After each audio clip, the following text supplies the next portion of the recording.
Hello, welcome to Daniel Vaughn's Views of Wrestling. Last time I was on here, I don't know why, but I lost, I don't know what to call it, connection. And I don't know why I lose internet connection, so I'm sorry for that. But before I continue, I'm gonna play this, sound effect. Hold on.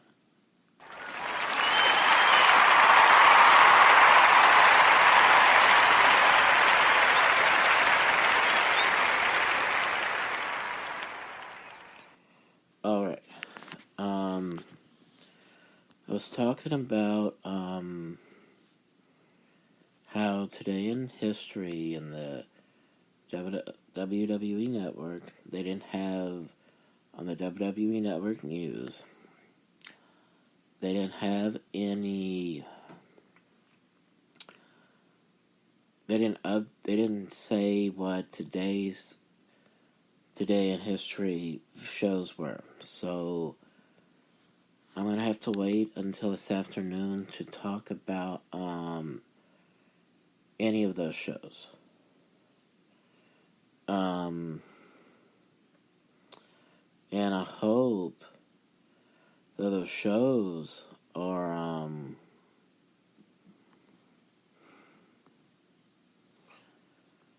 I hope those shows are what we call within my time limit, because I don't like to leave any of them off. But if they are beyond my time limit, then I'll just do a 2-part episode if I have to. Simple as that.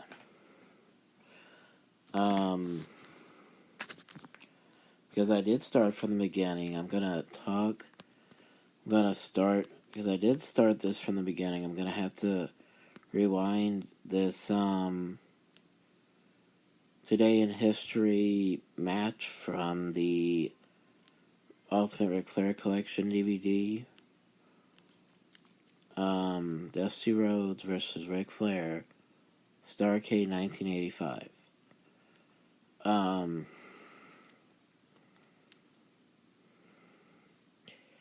He had spoken about, they showed some clips of their rivalry. Like, Dusty said, right when it was getting close to airing the match that he chose for this DVD, they showed Dusty talking with a microphone in his hand with a orange sponge over it, and he said how the Four Horsemen needed to run on a different planet, because he had reserved a stratosphere for himself and Ric Flair.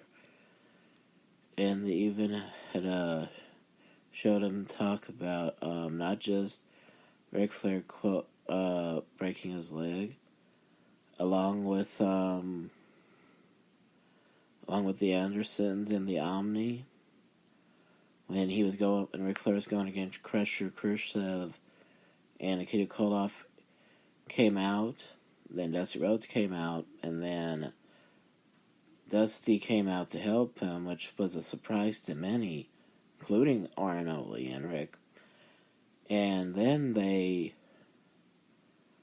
assaulted him, and I really believe this whole thing was ad-libbed, and it just snowballed from there.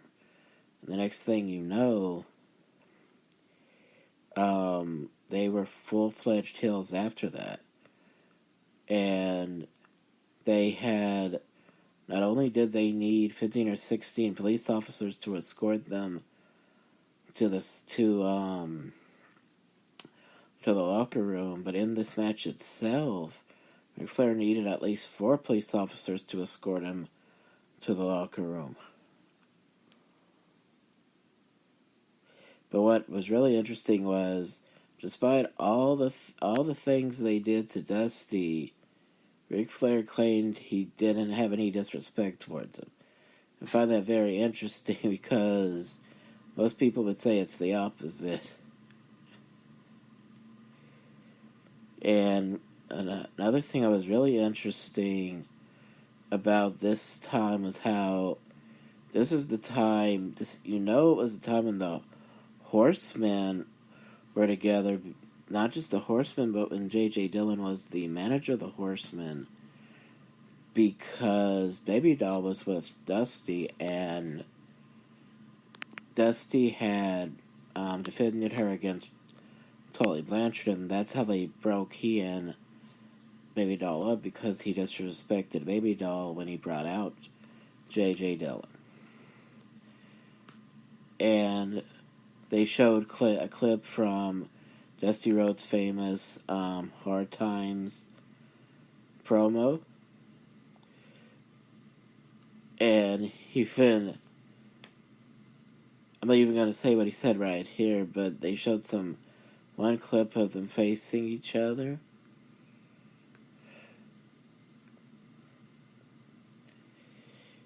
And it was actually in Atlanta, Georgia, where I guess they really wanted to make this match not full circle, but an anniversary thing, because this was in Atlanta, which was the same place the feud really started at. It's even more interesting to look at this. So it's in the Omni. They go through ring introductions. They still had the old-fashioned NWA title belt and around Ric Flair's waist that they were putting up on the line in this $1 Million Challenge match, I believe. No, it wasn't a $1 Million Challenge match. It was just a regular title match. They had their senior referee was Tommy Young, and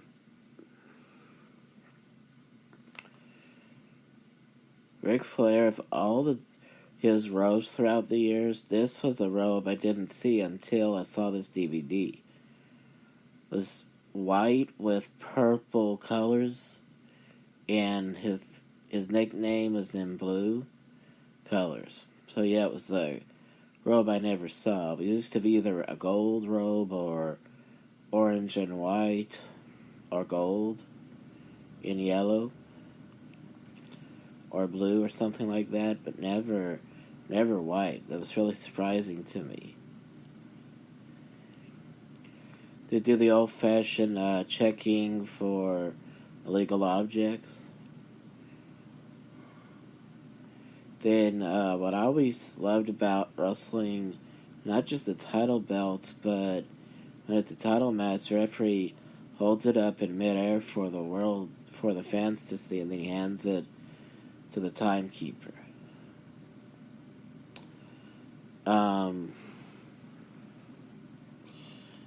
I am afraid that playing music takes away from the not really takes away, but because I have to look back and forth at the video and at this app, so that's why I'm not going to play any music until after I'm finished with this topic. Dusty Rhodes started off with, I guess you could call it a strut, and then he started dancing. Then he put his hands out like, now the floor is yours, let's see what you got. Not a lot of people had the ability to get Ric Flair. He said himself, the Dusty Rhodes got him all riled up, and you better be a heck of a man to do that. Because Ric Flair was usually able to get the other guys upset himself. So that's why he said that. Went against the rope, held on to the rope, started walking.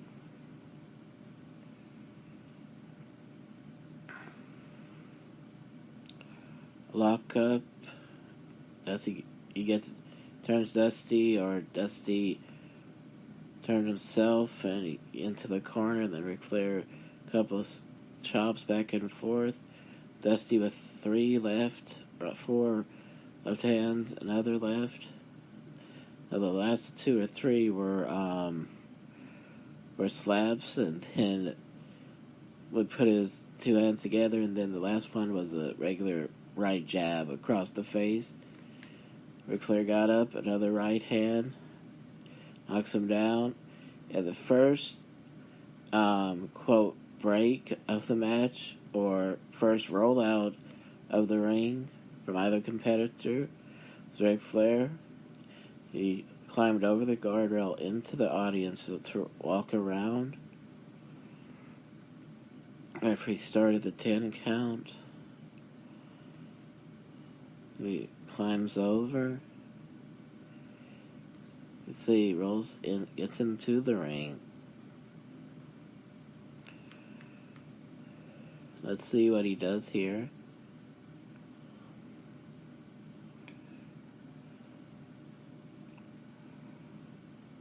Walk up, into the gut to Dusty Rhodes, then a couple of chops. Side lock in the right hand, but Dusty goes with 3-4 bionic elbows, then a right hand into the face. Irish whip to Dusty Rhodes. Shoulder block takedown, runs over his back. Ric Flair leapfrogs over him. He stops, turns around. Ric Flair turns around. Dusty hits him with a bionic elbow, knocks Ric Flair down. Ric Flair back starts doing his attitude, begging off. Gets into the corner, then rolls out of the ring for a second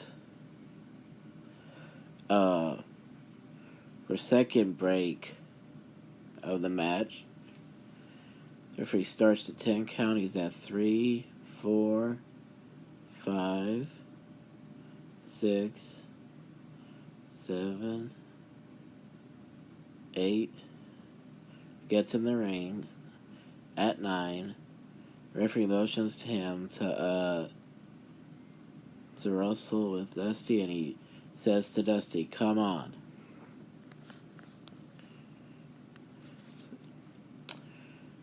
When I look at Ric Flair's tights, I'm trying to remember correctly, but I think the same color tights that they had on his action figure from when I was a kid.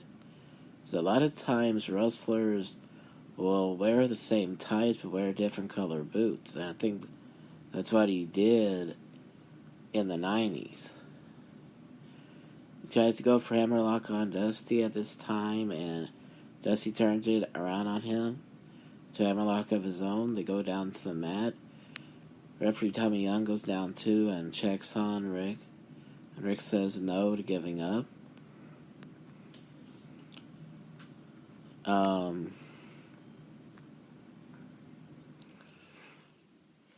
He's trying to figure out what to do. He starts getting up slowly. Then when it gets to the rope, Dusty lets go, but he goes to Dusty's leg, and Dusty backs off because it happens to be the injured leg that Rick goes after. See, one and the Dusty's left hand goes. Ric Flair goes to Dusty's left hand for a test of strength that he pulls off. Goes for right hand, then a chop to Dusty. Another chop into the corner. Holds him with almost like a side headlock. But instead he just goes for right hand, then a chop, and another right hand. And then another. 3 right hands. Let's see. Holds him by the hair. I'm surprised the referee's not fussing him. Then he goes for snapmare takedown. Let's see, knee drop into Dusty Rhodes' forehead, and instead of doing the knee drop where he rolls over, he just stayed there. And you see this a lot from Triple H's wrestling. He hooks the leg next, and holding on to Dusty's left hand, but Dusty kicked out with the right shoulder. And he went for wrist lock on that shoulder, on his left shoulder, and he kicked him in his bad leg. Dusty's now the one rolling out of the ring, try to get filling back in that leg when he's in the audience. Hmm. Hmm.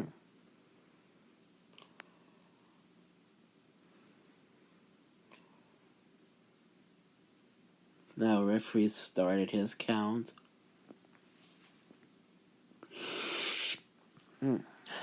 Let's see. See, he's walking to the guardrail to climb over. Let's see.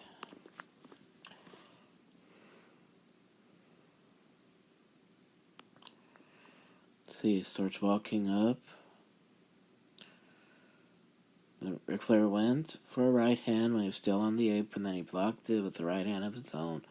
Pulls Ric Flair over, then an elbow into the neck, then another elbow, then another elbow, and a fourth one.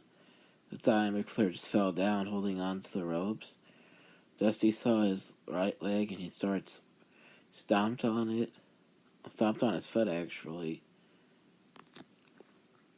I'm not sure if, as I think about it, said he broke his leg. I'm not sure if it was the leg that was broken or if it was the foot.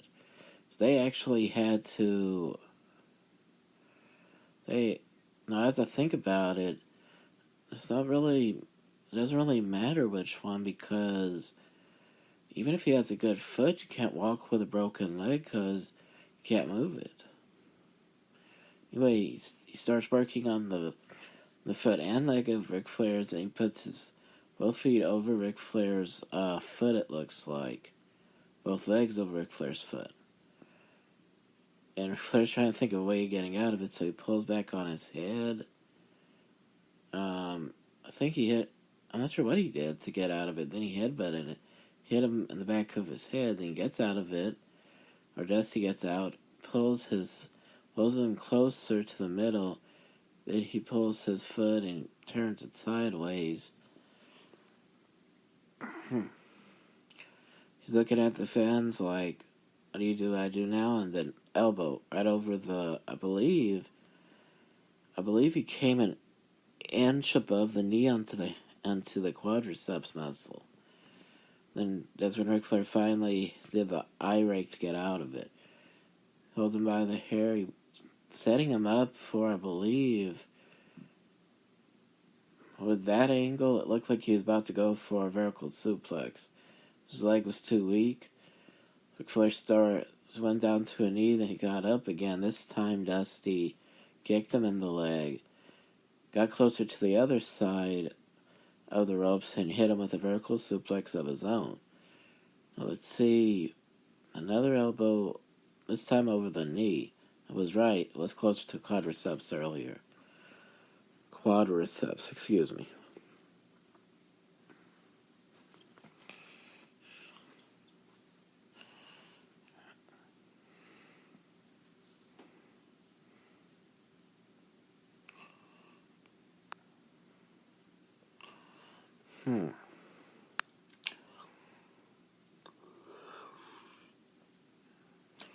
And it looks like Ric Flair was putting both of his hands together, but he was rubbing his forearm over, so these irritate him enough to let go of his foot, but it wasn't working. This time he held it on completely, so that he would have to let go because he wasn't able to see.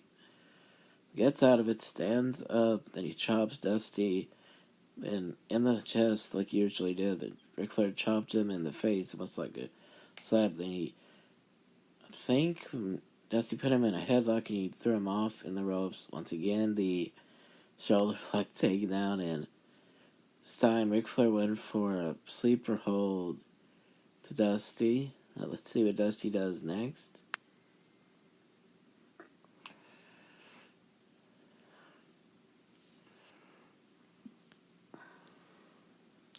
He went forward, dropped down, and Ric Flair he ran face first into the turnbuckle pad across the ring.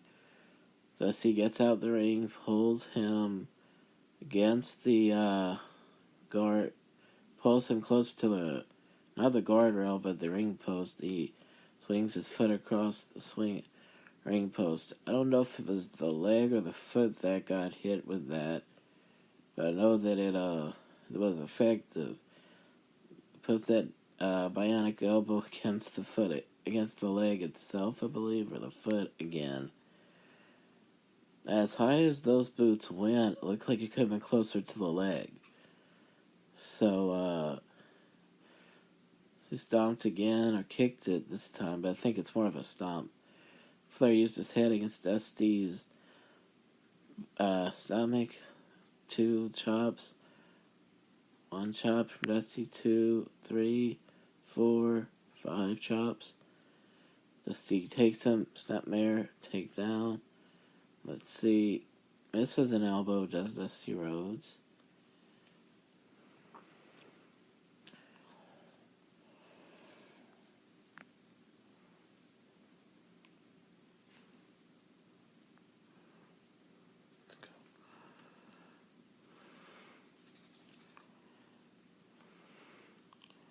See, rolls around, getting up, does Ric Flair. Okay, gets to his feet, Dusty's still laying down. Goes outside to get to turnbuckles. And every time he does this, he gets cut. Thrown across the ring by Dusty Rhodes. Don't know why, but Ric Flair would never, when he would climb the ring ropes, he would always put his, instead of putting foot at the bottom, foot in the middle, foot at the top, he would always put his one foot in the top, one foot in the middle, right foot in the top, right foot in the middle, but put his left leg at the top, and you could tell just by the way he was positioning it, he was going to get thrown off, because he put himself in that position and got thrown off. Yeah, let's see. I think now that's going to be going. Yeah, it goes for the figure 4 against the master of the figure 4, Ric Flair. Flair pushes him off with his foot. Now Dusty, he's holding his leg. Now he's got to be careful that Rick doesn't put him in the figure 4 now.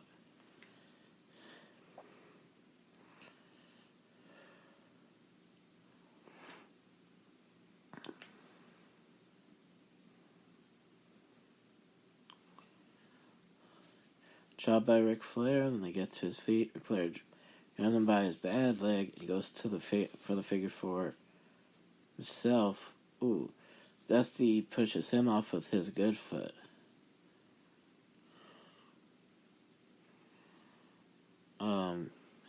This time kicks him again. Ric Flair holds on to the ropes with his arms. Ooh.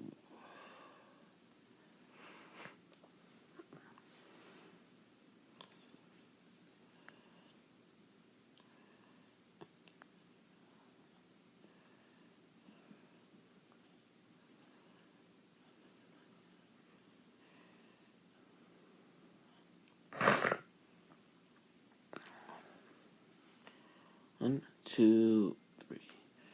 Got into the corner, and Ric Flair put Dusty's foot over the middle rope, and Dusty started hitting him in the foot. I don't know why I said foot. He hit him in the face a couple of slaps. Puts his 3 or 4 slaps. Puts his leg back in the ring. And turns around, turns Ric Flair over to the corner. Flair backs off, but he starts hitting him. Flair gets thrown, Irish whip into the corner. It really took a couple of hits from Dusty. I don't know if it was because of Ric Flair's foot hurting or what it was, but Ric Flair couldn't do his famous twirl over the side of the ring, and then ran across and fell outside onto the floor. Dusty threw him against the ring post. Luckily, Ric Flair put his hands in front of his face.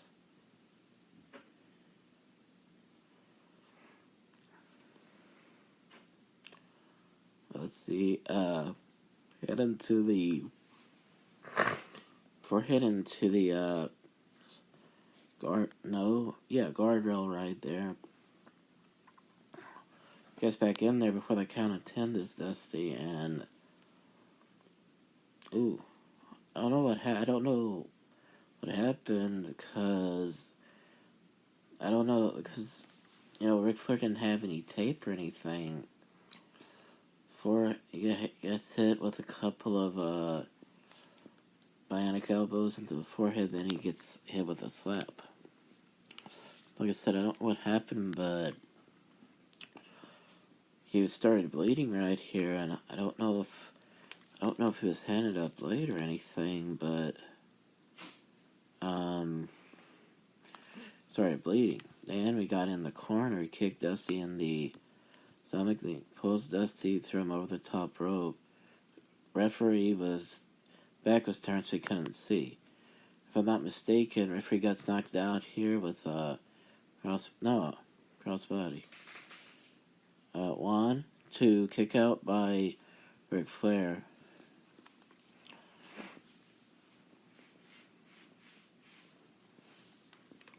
Okay, let's see what happens next. Okay, he goes for right hand again, but he gets knocked down with the right hand. Thus he goes over him and he starts hitting him with rights. Those were 6 right hands.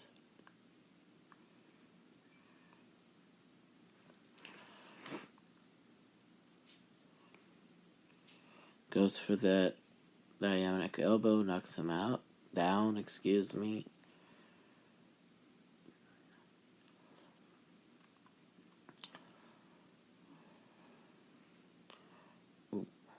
Dynamic elbow a couple of times. Okay, 1, 2, 3. Starts hitting Ric Flair. Ric Flair is in the corner, and he climbed to the middle of the ropes to the old-fashioned 10 count right hand. 4, 5, 6, 7 counts, and he stopped. 1, 2, boom. Ric Flair's old-fashioned nose dive that he perfected.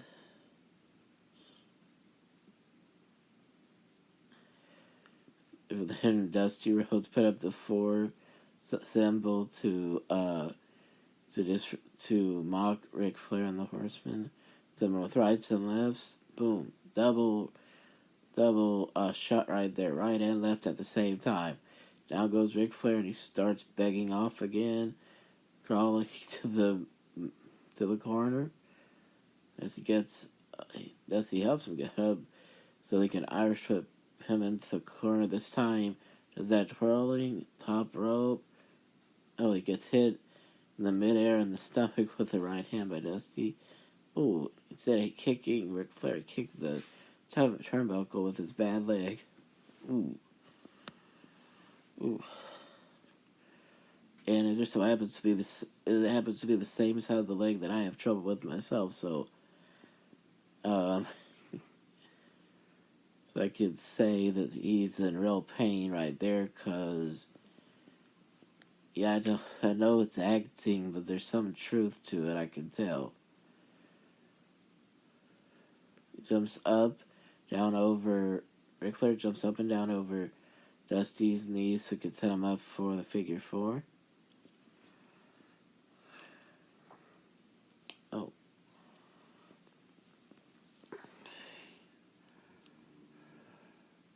5 minutes and 12 seconds, 10 seconds left, according to the info button. Let's see, knee drop over the foot.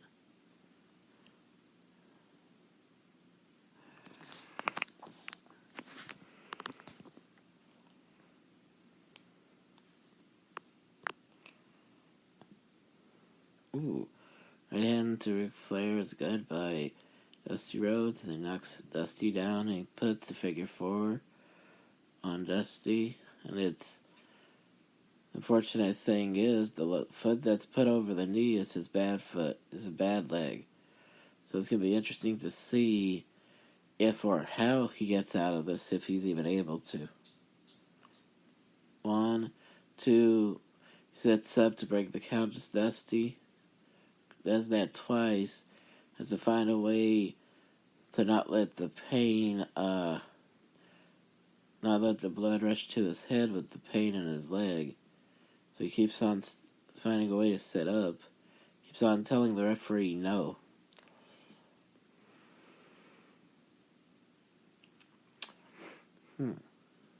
Ooh. It turns his left arm over so he could do that old-fashioned reversal. Well, let's see. Slowly does it, but I think he's got it. 3/4 there. Gets it. All Ric Flair has to do is reach over and climb the rope. Grab the ropes. I think he did. Yeah, he's at the ropes all right. Referee's breaking the hold. The submission hold, and he starts counting the mandatory 10. At count of 3, Ric Flair stands up, helps Dusty Rhodes up, a few chops, then a forearm. Another chop, and all it does is make Dusty mad. Forearm, nothing's effective. Right hand from Dusty, 2 or 3, 3 bionic elbows, side headlock by Ric Flair, thrown off with an Irish whip. Then goes over Dusty. Dusty runs, comes back with a clothesline. Now they're both out. Let's see.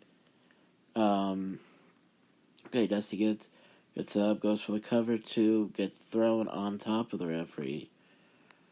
I don't think that was on purpose, so let's see what happens. Ooh, he pulls Ric Flair forward. Now he knocks the referee out of the ring. And if I know these matches as well as I think I do, this is going to be one of the, no pun intended, Dusty finishes that Dusty used to come up with, where he wins the match, but the original referee later on says he saw somebody break the rules for Ric Flair and was going to disqualify Ric Flair. If I know anything, that's what's going to happen.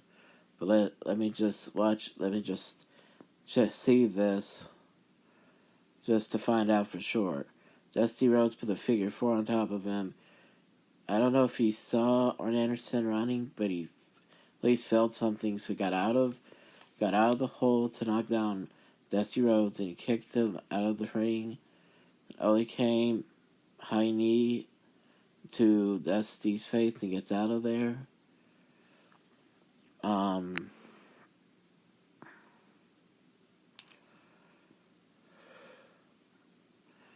Referee gets out there. 1, 2, kick out by Dusty Rhodes.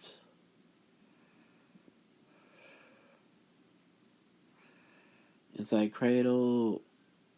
1, 2, 3. Okay, I'm not sure what happens. I'm gonna have to, last time I looked, it was 5 minutes and 15 seconds. Let me look again.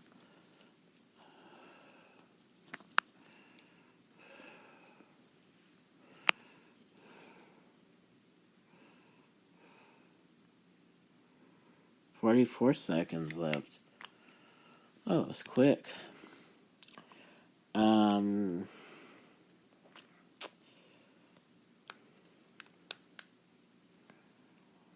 All his friends come in to congratulate him. I do not think the referee saw anything, because when they showed Ole Anderson outside the ring checking on Arn Anderson, I don't think the referee saw anything. So I don't know. That's why I'm glad I'm watching this.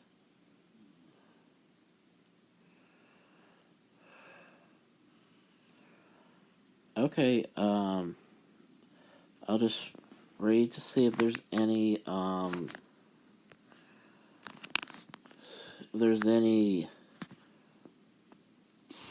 what we call post Starrcade 85,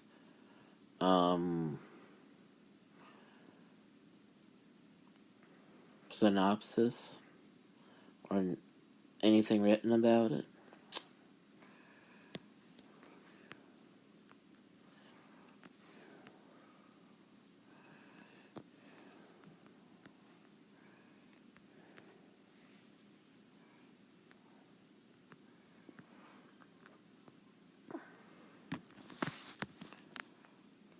Okay.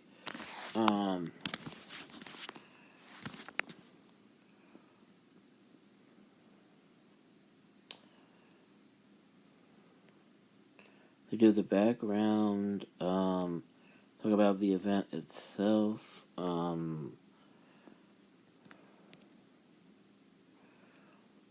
this was the first time, that Tony Schiavone actually commentated for Starrcade, if I'm not mistaken, with actually one of his favorite commentators, Bob Caudle. And, one of the you had, there's only 2 referees I know in this pay-per-view, and that's Tommy Young, who officiated the main event until he got knocked out. Then you had Earl Hebner, who I'm not really sure what he does anymore in wrestling. Then you had Gene Ligon and Steve Gregory, Stu Schwartz, and Sonny Forgo were the referees. Let's see. If you look at this, they had some great matches and some great, not just in actual wrestling ability, but also some, I know my mom would be bored with this, but I always were curious about not just steel cage matches and and what could happen, which is the driving force behind it is, of you watching it is, getting you to watch it is, what can happen. The bull rope match, as violent as it could be, what I used to find interesting was not the violence. It was it was the only way you win is to tap off for corners with your hand. That's what I used to find interesting about it. They had that match and let's see, anything else? They had I Quit match for the US Heavyweight title.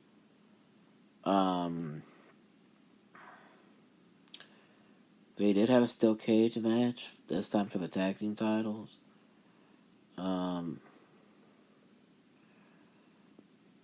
So let's see if I don't know why. I don't know if they even have anything. Oh yeah, Aftermath. Yeah, I was right. Tommy Young did reverse the decision. And I don't know why he did disqualify Ric Flair due to interference when I thought his back was to them. But that's what I figured happened, so that's all I need to know.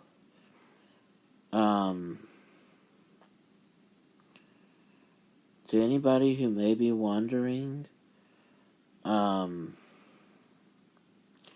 he did eventually beat Ric Flair for the heavyweight title in, like, say, the Great American Bash the year later, in the next year. So that was the end of that saga, and the next saga, to anybody who wants to know, is gonna be, it's gonna be Barry Windham versus Ric Flair.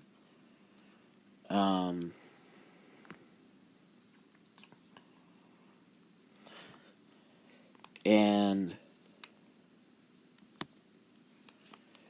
I just wanna go to the match itself because I'm not sure what date it was, so it might take a while. Ooh, okay. I'm going to... Wow. I might have to skip ahead to other discs before I can cover this match because it's in January.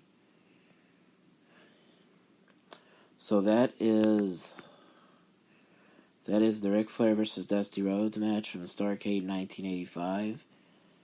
And I hope everybody enjoyed it. And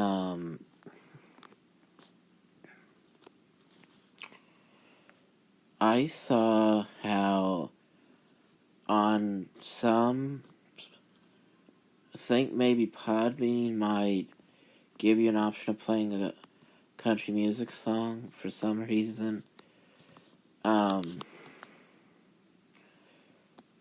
I will play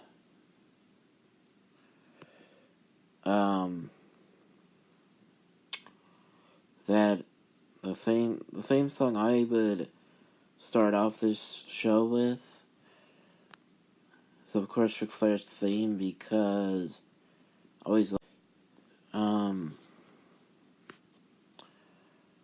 since I still am thinking of something to talk about, I will share this with y'all.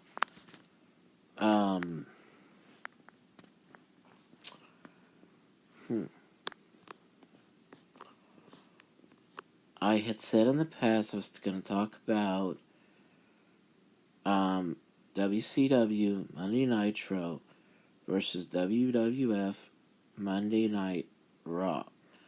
And I said how a lot of the episodes I was going to talk about were going to be, I was actually said how I wasn't sure how I was going to be able to talk about them because of all the things that they did in the Attitude Era that that we as a family did not approve of.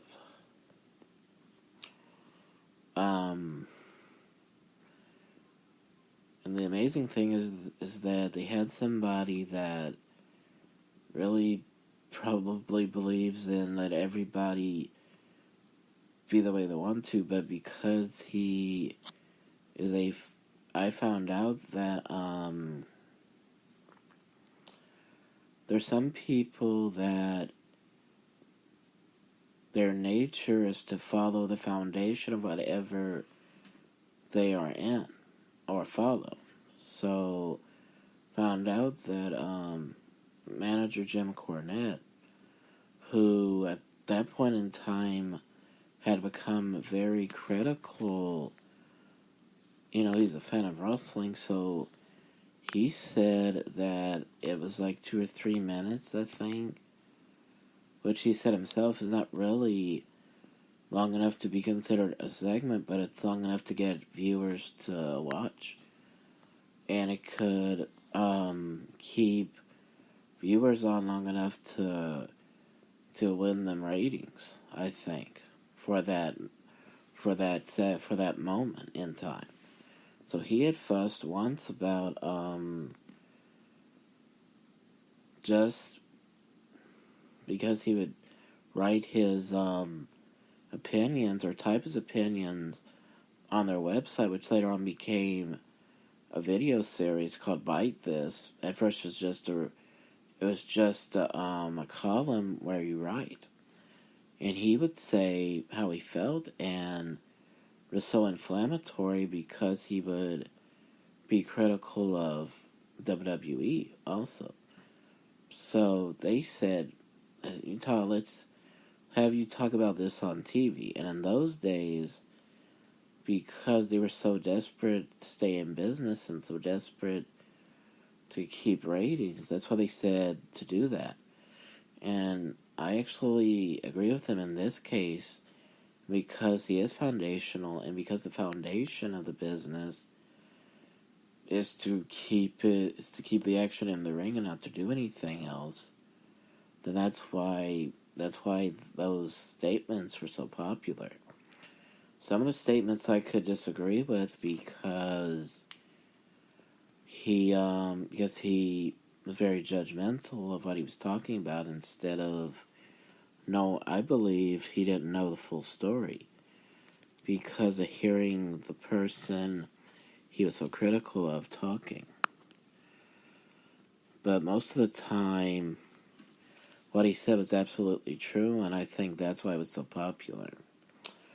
But anyway, I'm not sure what I'm going to be able to talk about, and I like to be, because the full Raw episodes and the full Nitro episodes are all done. So I want it to be week by week, but also do a comparison of the segments and the matches.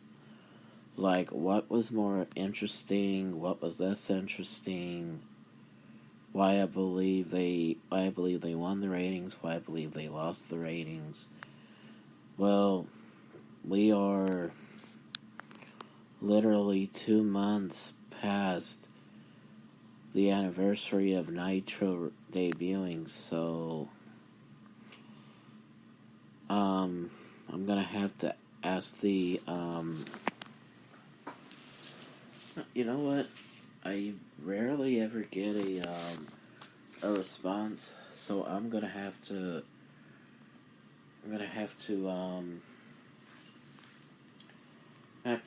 pick a day, like maybe Saturday, and I'm gonna have to do Raw vs. Nitro then, and just leave today in history for the weekday. Thank y'all and goodbye.